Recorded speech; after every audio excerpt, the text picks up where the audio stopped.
all heard the term couch potato, but are you sprouting stems in the office? Well, in a recent study, doctors say they figured out how often you need to work out to offset the effects of sitting all day.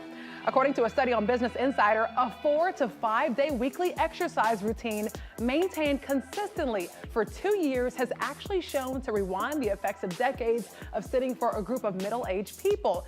In a study performed in Texas, participants exercise routines including high-intensity sessions and at least 4 days of aerobic workouts every single week for an hour. But the catch here is those exercises have to be rigorous or else this doesn't really work. So what the study is basically saying is that even if you're in your middle age and you've never exercised before, you can still get in that heart healthy crew. What counts as rigorous exercise? So definitely not Pilates, definitely not yoga. They're talking about cardio. They're talking about kickboxing, things that really get your heart rate up. I also found it pretty interesting that when we sit, if you sit an average of 10 hours a day, your body produces these proteins that are called, well, bad proteins. And those proteins are the same proteins that are linked to heart attack. Risk for heart attack.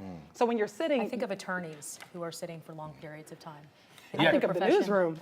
They're making these Well, new we desks do now, these walk a lot standing here. desks. We have a couple of them in the back area where you just stand and work. It looks weird to me when I see them, but With a little But keyboard it's helping going you all the out. way it's helping up. you out. So yeah. But didn't they have a study that came out a couple weeks ago about too much rigorous exercise can did. actually cause heart disease if you're working out too much? Yes.